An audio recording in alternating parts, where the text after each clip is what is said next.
आप सब पर सलामती हो। मैं यासिर रशीद हूँ और आप मेरा वीलॉग देख रहे हैं। नाज़रीन, बहुत सारे लोग हैं पाकिस्तान में जिनसे आपको इख्तलाफ हो सकता है।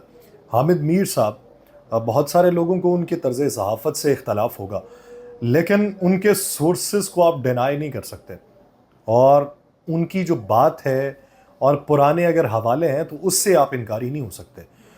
हाँ, आपको तर्ज़ सहाफ़त किसी की तरफ टिल्ट करने या किसी के अगेंस्ट हो जाने या कुछ अरसों में कोई और बयानियाँ अपनाने, बयानियों से इख्तलाफ हो सकता है, सोर्सेज से नहीं हो सकता। उन्होंने एक तहरीर लिखी है, वो आपकी गोशगुजार करनी है। वो कहते हैं कि एक शख्स के बारे में लिखते हैं, उसने हमेशा शहज़ादों जैसी ज़िंदगी गुजारी, पाकिस्तान के बेहतरीन स्कूलों में तालीम हासिल की, बरतानिया के ऑक्सफोर्ड यूनिवर्सिटी में पहुंचा तो क्लास फेलोज़ ने उसे प्रिंस कहना शुरू कर दिया और किसी ने सोचा भी नहीं था कि पाकिस्तान में सियासी हालात बदल गए तो ये शहज़ादा किसी एक दिन मुज़ाहमत कार बन जाएगा और रियासत इसे दहशत गर्द करार दे देगी। उस शहज़ादे पर बगावत, कत्ल और दहशत गर्दी के कई मुकदमे कायम हुए, लेकिन रियासत किसी भी मुकदमे में उस शहज़ादे को सज़ा न दिलवा सकी। और फिर एक दिन ये शहज़ादा इलेक्शन लड़कर असम्बली का रुकन मुंतखब हो गया। कुछ ही अरसे के बाद उस शहज़ादे को पुलिस मुकाबले में कत्ल कर दिया गया। कत्ल के फ़ौरन बाद एक किताब शाया हुई जिसका नाम था दहशत गर्द शहज़ादा।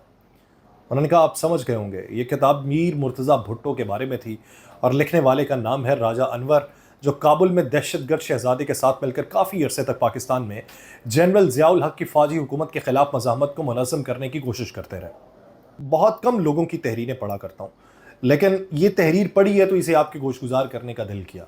उन्होंने कहा कि राजा अनवर की ये किताब एक ऐसे शहज़ादे की कहानी है जिसका नाम तो बदलता रहता है लेकिन उसका किरदार नहीं बदलता। हर दौर में रियासत की पॉलिसीज़ के रद्द-ए-अमल में ऐसा कोई ना कोई किरदार ज़रूर सामने आता है और फिर रियासत उसे दहशतगर्द करार देकर मुबैना गैर मुल्की साजिशों पर मातम शुरू कर देती है, लेकिन उन पॉलिसीज़ का जायज़ा नहीं लेती जो दहशतगर्द शहज़ादे पैदा करते हैं। राजा अनवर की किताब का मौजू मीर मुर्तज़ा भुट्टो है।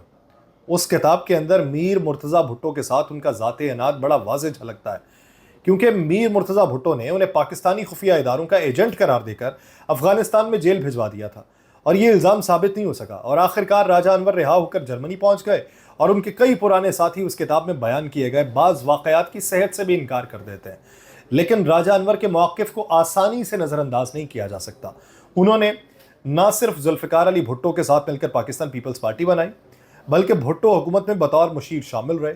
जनरल ज़िया का मार्शल लॉ नाफिस होने के बाद उन्होंने ताहिर मोहम्मद ख़ान, परवेज़ रशीद, काजी अनवर और डॉक्टर ज़फ़र नियाज़ी के साथ मिलकर एक खुफिया तंजीम बनाई थी अल नुसरत, जिसका मकसद बेगम नुसरत भुट्टो की क़यादत में अवामी तहरीक को मुनज़्ज़म करना था और यह तंजीम कामयाब ना हो सकी। तो फिर बाद में परवेज़ रशीद और मसरूर अहसन के साथ मिलकर Pakistan Peoples Party Action Committee बनाई, जिसके मुजाहिरों में 8 कारकुनों ने खुद सोजी भी की। ये खुद सोजियाँ भी जुल्फ़िकार अली भुट्टो को फांसी से नहीं बचा सकी और जुल्फ़िकार अली भुट्टो की फांसी के बाद मीर मुर्तज़ा भुट्टो इंतकाम की आग बुझाने जो थे वो काबुल पहुंच गए और राजा अनवर उनका साथ देने के लिए जर्मनी से काबुल आए। सियासी कारकुन जज्बात की रौ में बहकर मुसल्ला कार्रवाइयाँ उन्होंने शुरू कर दी तो रियासत के लिए उन्हें गद्दार और दहशतगर्द करार देकर ख़त्म करना आसान हो जाता है। रियासत खौफ और शक का हथियार इस्तेमाल करके उन्हें आपस में लड़ाती भी है और यही राजा अनवर के साथ हुआ, जो बेगम नुसरत भुट्टो और मोहतरमा बेनज़ीर भुट्टो की तकारीर लिखते लिखते इनकलाब की तलाश में काबुल पहुंचे और मीर मुर्तज़ा भुट्टो के शकूक व शुबहात ने उन्हें पुल चरखी जेल पहुंचा दिया। अब वो उस तहरीर में ये भी लिखते हैं कि 1981 में मीर मुर्तज़ा भुट्टो के साथियों ने पाकिस्तान एयरलाइन का तैयारा अगवा किया तो राजा अनवर पुल चरखी जेल में थे।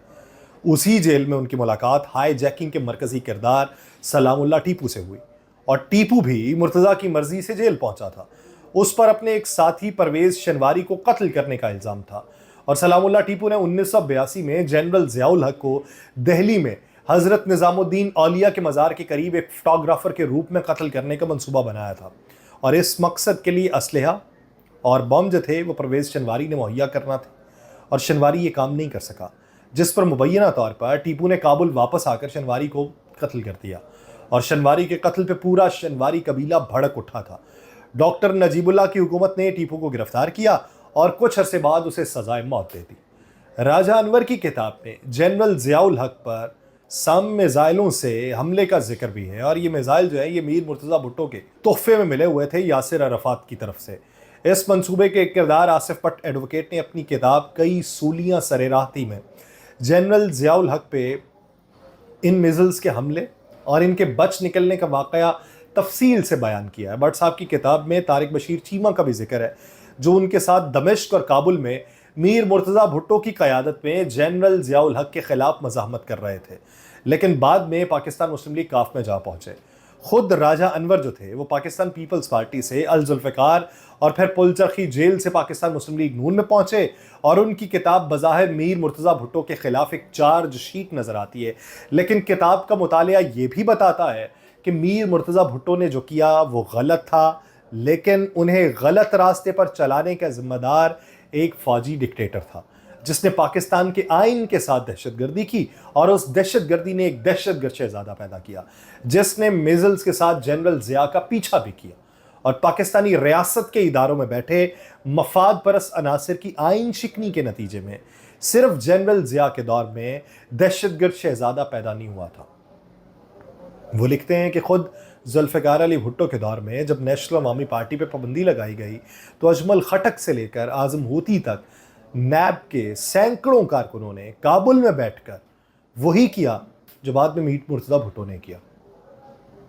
جنرل ضیاء کے دور میں میر مرتضیٰ بھٹو پر ہائی جیکنگ کا الزام لگا اور جنرل مشرف نے نواز شریف پر ہائی جیکنگ کا مقدمہ بنا دیا تھا، اور پاکستان کی اس تاریخ میں سیاستدانوں پر غداری اور دہشت گردی کے الزامات کوئی نئی بات نہیں ہے۔ اسی قسم کے الزامات آج تحریک انصاف کے بانی عمران خان اور ان کے بہت سے ساتھیوں پر بھی ہیں، ان پر مقدمات ہیں۔